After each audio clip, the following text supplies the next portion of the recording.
Dragon Ballers? Welcome back to another video. This time I'm joined by the wonderful Logan and Ryan. What's up, guys? What's good, man? How's it going? Cool. Yeah, so we're all here tonight to kind of just do like a podcast-esque kind of video, I guess. We're just going to chit-chat about certain things about the game. We were actually just talking on Discord a minute ago, kind of just about like the state of the game and people like really thinking that Storm is like a huge issue, and like I do agree with that. I do disagree with that. I mean, you know, I don't know. Let's hear Ryan's thoughts on it first. What do you think, Ryan? What do you think about Storm? You know what? I really thoroughly enjoy watching the deck get played because one misplay, and you have to try to either A, recover, or you just lose the next turn. You just lose. So I do really like to see the deck played. In that sense, I think Flute is a great hit going to 1, but I don't think it's going to be enough. I still think Storm is going to be in the top 3 decks for the format. So I think we need to hit something else. I'm not sure exactly what. Maybe Errata Bardock, but those are just my thoughts. Oh, interesting idea that I invented. No, I'm just kidding. Yes, you did. I just used it. It's fun. No. Listen here. The way to deal with Storm, is to ban every card that isn't a vanilla and just start over, bruh. This game is dead. We gotta burn it down and start over. Sorry, guys. Barrier. No. Real talk though. Barrier was a mistake. Critical was a mistake. Blocker was a mistake. Grade A trolling by that boy Logan. Grade A trolling. Barrier does suck though. Barrier sucks, but like I don't think it's like super prevalent right now. I mean, outside of like Vegito. Blue green. And that's it. There's blue green, but I mean, blue green is definitely lower tier, in my opinion, at least. Like at least not as high as like blue yellow or red blue. Yeah, their curve is pretty hard to reach, especially when they're getting rushed super fast by that Storm deck. I mean, as we saw, Storm is a pretty difficult deck to pilot, but when it goes off, and there's not much you can do about it, except pray they don't have the battering for your Nimbus. And then the SS3 Storm deck is pretty potent too, because it's not as hard to play because it's a little more forgiving. Absolutely. But you definitely don't get as much value out of each card as you do in the Hirudegarn deck, where you get to untap energy when you awaken. You're getting to discard and cycle through cards with his leader effect with your super combo. Storm aggro with Hiru is probably just leagues above everything. With the Flute hit, I'm not so sure. We'll see. Yeah, I mean, I've been testing it a lot. I mean, I've only really been testing it lately with Flute at 1, and the deck is still incredibly strong. Like, turn 2 is a little hard to pull off, but turn 3 kill is, like, incredibly realistic with this deck. And I personally enjoy playing the SS3 version of the deck more, just because I'm not much of an aggro player, so like, it fits my playstyle a little better, where you can recover if you don't kill him in that turn. It's really funny, because, like, coming from, like, a game like Yu-Gi-Oh!, which we all do come from, when you take a deck into consideration and you say, oh, this deck needs to win turn 1, turn 2, turn 3, or it literally just rolls over and dies, and that's like the best deck in the format. It's really interesting to see that. Like, it just shows how effective this deck is at doing what it does. Like, normally a deck like that wouldn't be so great, but it's kind of interesting to see how strong that deck is at doing what it does. Yeah, I mean, that's an interesting idea. If the deck is struggling to kill your opponent on turn 2, I wonder if you'll see a little bit more of a shift towards the Trunks leader. Just if that energy untap isn't as important on that second turn, maybe the card advantage will come more into play. Yeah, it's a cool idea. Yeah, I mean that Trunk. I think this is my thing, right? So SS3, like, it has the most recovery. Hirudegarn sees the most of its deck through, like, discarding draw 2 and then Hoy. But I think Trunks always has the most cards in hand at any given point, which I think is really, really solid. Yeah, I mean, they draw 6 like every turn. Yeah, with the Trunks leader, it has a very optimal turn where it hits that 4 life on its own turn. Yeah. You draw on the front side, you flip over, draw 2, and then you draw again on the back side. That there alone is 4 cards on its own. So Trunks just hits a skill cap that I think the other two just don't quite reach. Yeah, but then it comes into the talk of like consistency trumping power. So I think that's where Hirudegarn has like a little bit of that edge, just by being a little bit more like only a tad bit more realistically. But I think it's like consistently more consistent enough that it probably just gets the job done. Because we haven't really seen blue yellow Trunks, like I don't think we've seen it in a finals. I think we saw blue red Trunks in the finals, but we haven't seen blue yellow Trunks in the finals yet. I think the blue red got 3rd place, so it didn't Was make it it? to the finals. Was it their Yeah. place? Yeah. Yeah. Well, unless it was a different event. Yeah. So- Still though. So Logan, so how do you feel about? We'll start with you. How do you feel about like the format? Like we obviously don't have results with Flute to 1 yet, but like I think like I've been playtesting it. I think you guys have been playtesting it somewhat, and like how do you guys feel about like the format? What position it'll be in after this hit, and like do you think further changes need to be made or not? That's a very interesting question. I think a lot of the problems that were in the format before still persist. I think aggro is the thing that took the biggest hit from the Flute going to 1. I mean, a lot of the other control decks were playing like 2 Flute anyways. Not a lot of decks were opting to run the maximum count. Right. So I think that we'll see it be dragged down back into turn 4, like we were with Red Blue SS3. Aside from that, yeah. So with Red Blue SS3, like it'll slow down the turns a little bit. A little bit more control decks will be doing well, Yeah. but we're already seeing a lot of control decks do really well overall. Like there's still a ton of Red Blue and top cuts, especially on the East Coast. It seems like the East Coast players are a little more inclined to play control. Yeah. We definitely see that from the results. But also, like, just Mono Blue is still doing very well, and I think all of these decks were expected to take a little bit of a dip with Full Power Storm, and the fact that Full Power Storm is now going to be at a little bit less of a ceiling in terms of the plays that it can do, because that Flute is hit, like, you're going to actually have to draw through all of your Go-Tens, Right. which can be difficult, can be possible, but it's not anywhere as consistent as seeing, like, a Go-Ten plus a Flute, or 2 Go-Tens and a Flute. Yeah, I mean, I definitely think Red Blue Hurdigarn or Red Blue aggro in general gets hit much more by Flute going to 1, because I think in Red Blue it's much more important. Yeah, absolutely. It's much more important to be able to replay your attackers. Where like I in my testing, like in Blue Yellow Storm with Flute at 1, yeah, being able to like get the Go-Ten back to then drop the Bardock again to then swap it again is really really good. But like you see so much of your deck that it isn't a huge problem, and then your Go-Tens just sit there, and then if your opponent's not able to clear them the next turn, like if they're playing another aggro deck or if they're not playing a deck that can kill a board of 3 Go-Tens, then like you're just gonna have them again to stand up anyway. What are your thoughts, Ryan? So yeah, no, I completely agree. I think that blue red definitely takes a worse hit, but I think it opens up other options for blue red as well. Logan, we posted the deck profile of SS3 Triple Flash Super Saiyan 4 Goku. Yep. I think that deck does a little bit better with, or at least has more relativity in the format with Flute at 1. Yeah, I definitely think that's less reliant on Flute. Yeah, the build I posted had 4 Flute in it, but that's just because it was a cheesy, like, turn 3 It's just kill a good deck. card. Yeah, just a good card, but I Yeah. don't think you really need it in that type of deck where you're trying to... Nah. Like, as we showed in the top breakdown video, the guy who was playing a little bit more of a defensive build, that's probably the way to go. Drag out the turns a couple longer, and then, like, put those big bombs on the board that Ren's capable of placing, Absolutely. and then just swing it for game. So yeah, Ryan, Ryan, back to Yeah. what you were saying. But I think with Flute going to 1, I think it opens up a lot of opportunities for decks to kind of come back and shine forward. I definitely think Universe 7, whichever leader you prefer to play, the Vegeta or the Frieza, comes back a little bit stronger at that point. But I also think we get to see a lot of rogue options coming forward as well, along with Mecha Frieza veggies. You could even see Pan coming back at that point. Things that can aggro and kind of control. Topo is still a fantastic card, especially with decks awakening so quickly. You can easily play a Topo on turn 2 as a really good defensive card. I think we're just getting to that point where all these decks are going to be coming back and hopefully impacting the meta, so we don't have to really see just the same deck topping over and over again. So yeah, I see an interesting dynamic potentially in the future where I actually have some friends testing some decks like this. I don't want to give away too much because I know they want to keep it under wraps. But so I think if we have Blue Yellow Storm winning a lot, right, and of course like before Flute, it's probably over the top slightly.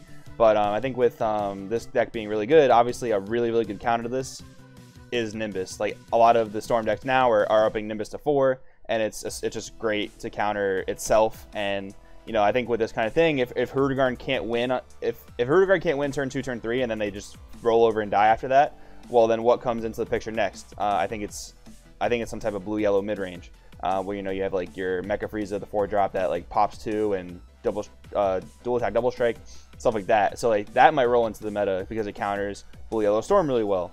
Well, then after that happens, what counters that really well? Well, probably the best mid-range deck in the game, arguably might be Blue Red SS3 Kefla mid-range. So then you have that. But then what like absolutely curb stomps that deck? Well, it's Blue Yellow Storm. So I mean, I think we might just like I think it's literally a week-to-week thing where we just like we'll see all these different things. And then of course like we have other decks that will splash in as well because like Mono Blue and Blue Green have pretty good Storm matchups. Yeah. So I think we'll just see like kind of like a revolving door like that. Yeah, I definitely think that's very possible. It's going to be interesting to see what the decks are going forwards. The only issue that I'm going to have is that we're going to see the aggro decks getting to play like 3 different leaders, and then if you're not playing aggro, you're probably going to be playing SS3 or like a mecha.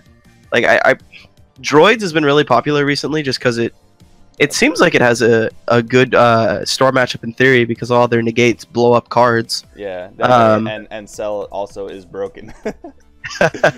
Very good cards, dude. Please, very good cards. Please nerf. Real quick, the last Android deck we saw top, I think, over on the East Coast, it wasn't playing the Cell Chain, was it? No, they both were. They both were. Okay, I thought one of them wasn't for some reason, but go ahead and continue. No, those decks were like thick on defense, dude. Yeah. Like one list had straight up 8 destruction based negates, and the other one had like 5 or 6 maybe, and then like a bunch of blockers and stuff. They were like, we're gonna force you to turn 3, we're gonna Cell Chain you, and hopefully you're dead by then. Yeah, the deck is literally like I'm gonna do nothing until turn 3 except defend my life, and I'm playing androids, so I'm gonna draw a crap ton of cards like really early. That's literally the goal of the deck right now. So if I can ask real quick, since we're talking about Flute going into 1 and things changing, do you think that cards like, because I know a lot of people have been citing out Toa just because they're not expecting to run into Shigeshes. Do you think Shigesh makes a comeback and Toa makes a comeback, or what? Cronoa, you mean? Or Cronoa, sorry, Cronoa, yeah. No, card's bad. Card's bad. No one's gonna play it. Cronoa's bad. I don't know. The problem that I have with Mecha Veggies right now, I really like the deck a lot, but even on its like best curves, it just gets stomped by aggro sometimes because there's just nothing you can do. Like if you don't draw into the hands to play out of aggro, it seems like Storm is decent because they give you all the cards for free, but the other aggro matchups where they're hitting you for crit all game seems kind of rough. Yeah, that's but true. also the fact that it's the only relevant yellow deck, you know, and like SS3 can outcurve it to the point where I don't know if Cronoa is super necessary when you could be teching other cards in the side to beat the other matchups that might be a little bit more difficult for you to deal with. Yeah, and like I've been playtesting a lot of different decks against my friend Larry's U7 Frieza deck that we just posted on the channel the other day, and playing Storm against a Shugesh deck is like beating your head against a brick wall. Like you literally cannot threaten lethal with a battle card, and it sucks. And the thing too is like when you're playing Harudegarn or Trunk Storm, it's actually like really hard to like fit Cronoa into your curve because like tapping one for it straight up is like really weird. Tapping one for it straight up is so hard because then you want to like attack with the Cronoa and then like get an unyielding in there to get that energy back up, and then it's like you're still not even threatening an unawakened leader. So it's really awkward to like try and fit Cronoa into the curve of one of these decks. Oh yeah, absolutely. It does nothing for your game state. Like why would you summon Cronoa when you could summon an attacker who's going to draw you a card also, and then swap into another attacker who's going to draw you another card? But at the same time, you probably need to board into Cronoa because like you honestly will lose hard to Shugesh into whatever, blowing your stuff up. Like absolutely, yeah. I mean, it's really weird. But then as a Shugesh player, you're probably like, oh wow, that's so worth it. Like let them make their curve weird so that I can still get an advantage. And like you're only probably playing 2 Shugesh. Like at least I only would. The biggest problem with Shugesh decks though is that if only half the players in the room are playing Cronoa, you're still like screwed, you know. Like you're gonna run into those matchups where you know your SS3 red blue is playing Cronoa and you're not gonna be able to Shugesh them ever. Or you're there, you know, and you just kind of get bumped out by the outliers of people playing it. Like I don't think personally I would play it at an event right now, just because we're seeing none. Cronoa on the board, you mean? Yeah, just because like it's really cool seeing the yellow decks get into top cut, and I don't know, man. It seems like it's too scary. It's absolutely too scary. It really is. that's where you find the difference between like Mecha Veggies like is actually rather reliant on Shugesh, but then like a deck like the U7 Frieza deck that we posted is like it's actually not very reliant on Shugesh at all. Like no, it only has like 2 Shugeshes. It makes your plays insane, but like if you get Kurnoa, you're not auto losing. Yeah, yeah. Like Veggies definitely they don't need the Shugesh, but if you're playing a leader like Mecha that you're gonna be killing yourself, I don't know. I really don't know. I don't think we found the right balance yet. The one guy that topped was playing for Shugesh because he's an absolute mad lad, dude. Oh my god. Dude, that was nuts. That was nuts. Good to see him top, like sneak in there. Maybe make people a little bit more paranoid to run into yellow and then run into no yellow. Definitely. I don't know.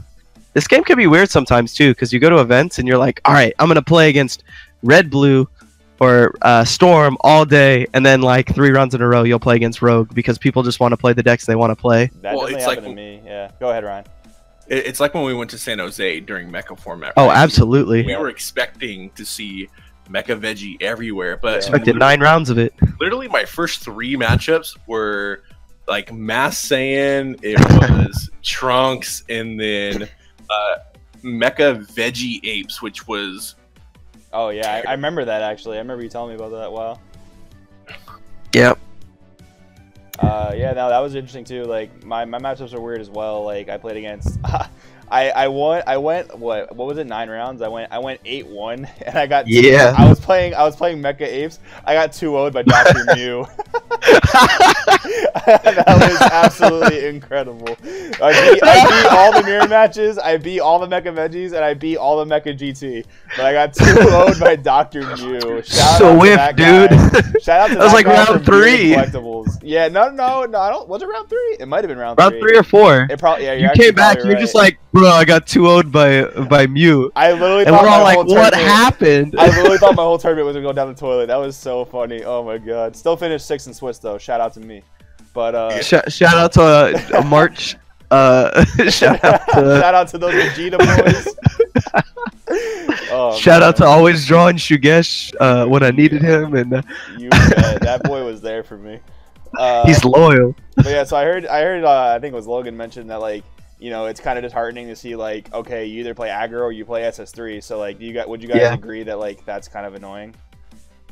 Yeah, I mean you can take the risk and play something else. It's just not worth though. I think you got to get lucky throughout your day. Like yeah, I think even at local events, it's really annoying when you want to bring this fun deck idea and really try and play test it, and then just have to play the same deck over and over and over again, and you don't really get that testing in against other decks. So yeah. I agree. I think it's a little bit of an issue. I personally, our locals isn't too bad, right? We spice it up. We throw in some random jank. We got like Android 13. We have regular androids. We have shout out to Vanilla Golden Frieza. And then your boy comes in and just plays SS3 every week. Because we're trying to go undefeated every single week. Shout out to Logan, that best deck boy.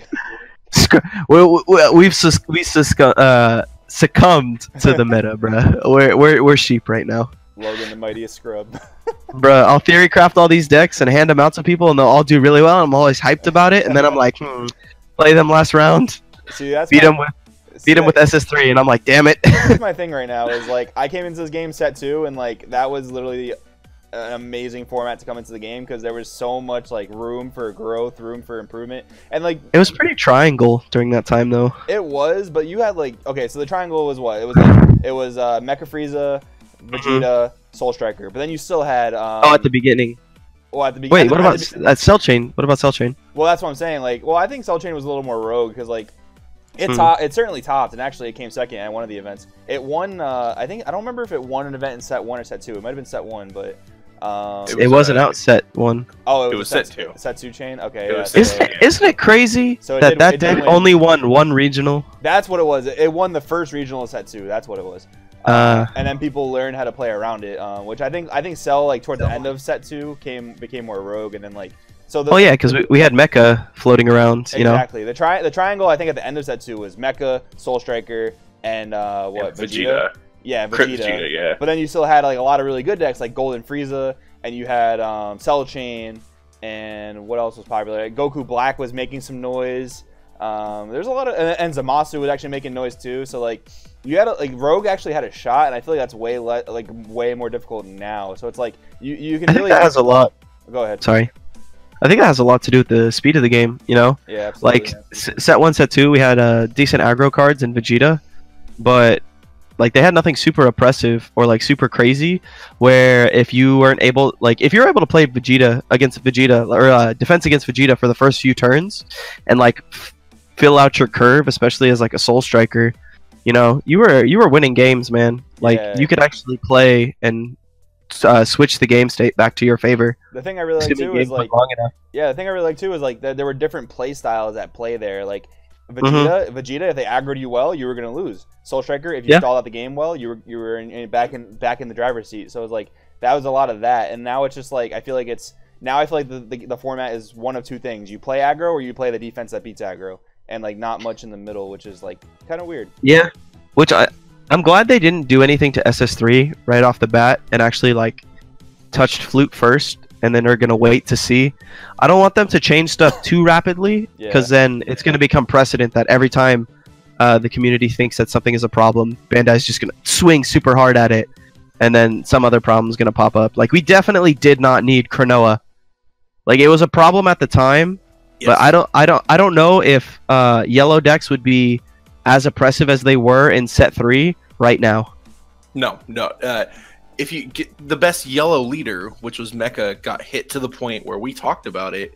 That was very necessary. It just didn't. Well, that's what I mean. It just didn't do enough after. So I don't think yellow was to the point of needing the Cronoa to come out and just wreck it. So yeah.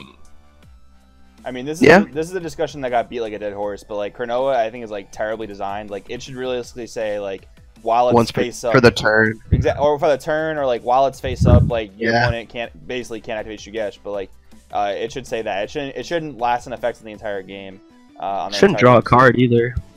Yeah, I mean, it shouldn't draw a card. It shouldn't like it shouldn't state for the entire rest of the game. Your opponent can activate Shugesh, and like there would be meaningful counterplay there, and it would be just like. Yeah, and shouldn't have deflect. It shouldn't have a lot of stuff. Yeah. I don't think anything more really needs to be said about that card. It's just